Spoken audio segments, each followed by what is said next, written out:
तो hello guys, तो जैसा कि हमने पिछले एपिसोड में देखा था कि वांगशेन ने उस यंग मास्टर का स्फेयर को ही टेरिफाइंग तरीके से डिस्ट्रॉय करके हरा दिया था।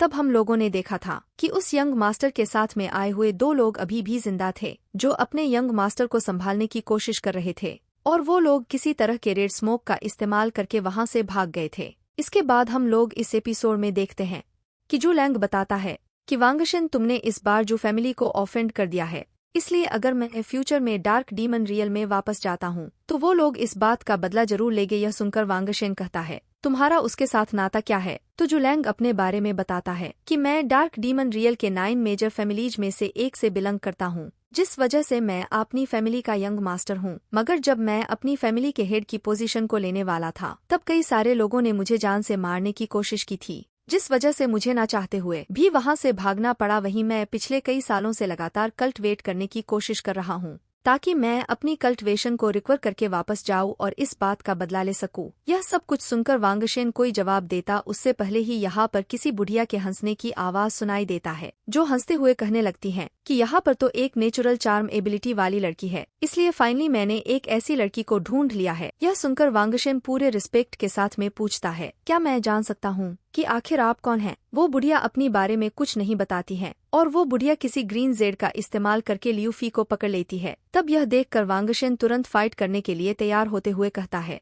कि तुम उसे छोड़ दो, मगर हम लोग देखते हैं कि वो बुढ़िया थोड़ा सा भी नहीं डरती है। इसलिए वांगशेन अपने एम्परर शर्ट स्क्रॉल की टेक्निक मन स्लाइसिंग स्टोन का इस्तेमाल करता है, जिस पर यह बुढ़िया उस टेरिफाइंग अटैक को बस अपने हाथों से ही पकड़कर डिस्ट्रॉय कर देती है। तब यह देखकर वांगशेन भी हैरान हो जाता है और कहता है, इस बुढ़िया की स्ट्रेंथ तो काफी ज्यादा टेरिफाइंग है। लेकिन उस अटैक को डिस्ट्रॉय करने के बाद वो बुढ़िया वांगशेन से कहती है, तुम्हें चिंता करने की जरूरत नहीं है, मैं तुम्हारी गर्लफ्रेंड को अपनी डिसाइल बनाना चाहती हूँ। यह सुनकर वांगशेन कहता है, तुम्हें क्या लगता है मैं तुम्हारी बात सुनकर तुम्हारे ऊपर भरोसा कर लूंगा? तब वो बुढ़िया बताती है कि मैं क्विंग जुवान से आई हूँ, जहाँ के लोग हमेशा सच बोलते हैं। वहीं जहाँ तक मैं सीलिंग एकेडमी के बारे में जानती हूँ, वहाँ के लोग इतने भी अच्छे नहीं होते हैं। और रही बात तुम्हारी, तो तुम इतने ताकतवर नहीं हो कि मुझे तुम्हारे सामने झूठ बोलने की जरूरत पड़े। यह सुनकर वांगशेन गुस्से में अपने स्पिरिचुअल प्रेजेंस को रिलीज करता है और अटैक करने के लिए तैयार होते हुए कहता है, मेरे होते हुए तुम ल्यूफी को नहीं ले जा सकती हो। इधर वो बुढ़िया वांगशेन के टेरिफाइंग स्पिरिचुअल प्रेजेंस को सेंस करके सोचने लगती है,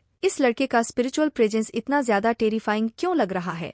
यह सोचने के बाद वो बुढ़िया फिर से अपने जेड का इस्तेमाल करके वांगशेन के भी स्पिरिचुअल पावर्स को सील कर देती है, जिस पर वांगशेन सोचने लगता है, कोई नॉर्मल जेड मेरी पावर्स को सील नहीं कर सकता है। फिर आखिर में इस बुढ़िया ने किस तरह के जेड का इस्तेमाल किया है? इधर इतनी देर में वो बुढ़िया अपने फायर फोनिक्स अटैक करने के लिए तैयार हो जाती है, जिसे देखकर वांगशेन के सिस्टर उसे बचाने के लिए खुद उस अटैक के सामने आ जाती है। वहीं वांगशेन की स्पिरिचुअल पावर सील होने की वजह से वो कुछ कर नहीं पाता है, मगर हम लोग देखते हैं कि जब उस बुढ़िया का अटैक वांगशेन की सिस्टर को हिट करता है, तब वांगशेन की सिस्टर की बॉडी पूरी तरह से बर्फ में बदल जाती है। यह सब कुछ देखकर वांगशेन इतना ज्यादा शॉक हो गया होता है कि वह मान लेता है कि अब उसकी सिस्टर मारी जाएगी। लेकिन तभी हम लोग देखते हैं कि अचानक से वांगशेन की सिस्टर की बॉडी पूरी तरह से धमाके के साथ में फटती है। वहीं इस धमाके में इतनी ज्यादा पावर होती है कि यहाँ से काफी दूर तक की जगह को पूरी तरह से बर्फ के अंदर ढक देती है। वांगशेन के सिस्टर के अंदर आइस प्रिंसेस पावर होती है, वो एक आइस प्रिंसेस के रूप में ट्रांसफॉर्म हो गई होती है। वो जैसे ही अपने आइस डोमेन को रिलीज करती है, उसे पहचान कर वह बुढ़िया कहती है, यह तो 11,000 आइस डीम बॉडी है। वहीं वांगशेन अपने सिस्टर के डोमेन की वजह से उस बुढ़िया के सील से खुद को छुड़ा लेता है। तभी हम लोग देखते हैं कि वांगशेन की सिस्टर एक छोटा सा अटैक उस बुढ़िया के ऊपर करती है, जिस पर उसके टेरिफाइंग पावर को देखते हुए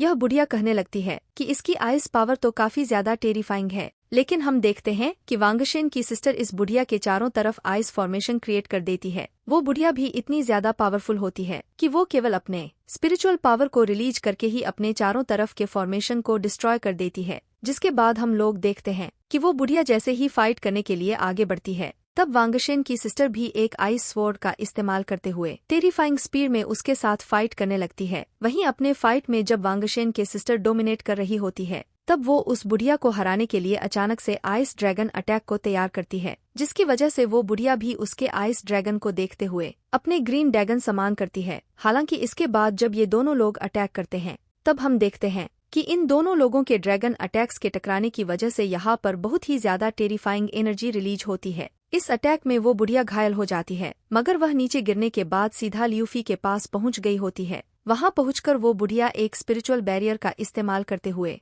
लियूफी को भी अपने साथ ले जाते हुए वांगशेन से कहती है, अगर तुम अपनी गर्लफ्रेंड से दोबारा मिलना चाहते हो तो तुम हार्ड वर्क करके हेवनली में आ जाना। यह सुनकर वांगशेन को काफी ज्यादा गुस्सा आता है, मगर तभी हम देखते हैं कि उस बुढ़िया के चले जाने के बाद में वांगशेन की सिस्टर अपनी टूरू पावर्स का इस्तेमाल करने की वजह से बेहोश होकर के नीचे गिरने लगती है, जिसे देखकर वांगशेन तुरंत उसे संभाल करके नीचे ले आता है और जू लैंग से पूछता है, तुम जू फैमिली के यंग मास्टर हो, इसलिए क्या तुम जानते हो कि आखिर में उस बुढ़िया ने किस तरह के ग्रीन जेड का इस्तेमाल किया था। तब जू लैंग बताता है कि मुझे भी उस जेड के बारे में कुछ ज्यादा नहीं पता है, मगर मैं तुम्हें बता दूं कि उस बुढ़िया के पास में जो आर्टिफैक्ट है उसकी हेल्प से वो क्विंग जुवान लैंड टेम्पल की एक एल्डर बन गई है। तब वांगशेन क्विंग जुवान लैंड टेम्पल के बारे में सुनकर के पूछता है। तब जू लैंग बताता है कि इस टेम्पल में काफी कम लोग हैं, पर फिर भी उनमें से हर एक की स्ट्रेंथ काफी ज्यादा टेरिफाइंग है। मैं तुम्हें इतना बता सकता हूँ कि तुम्हें अभी चिंता करने की जरूरत नहीं है, क्योंकि अगर उस बुढ़िया ने कहा है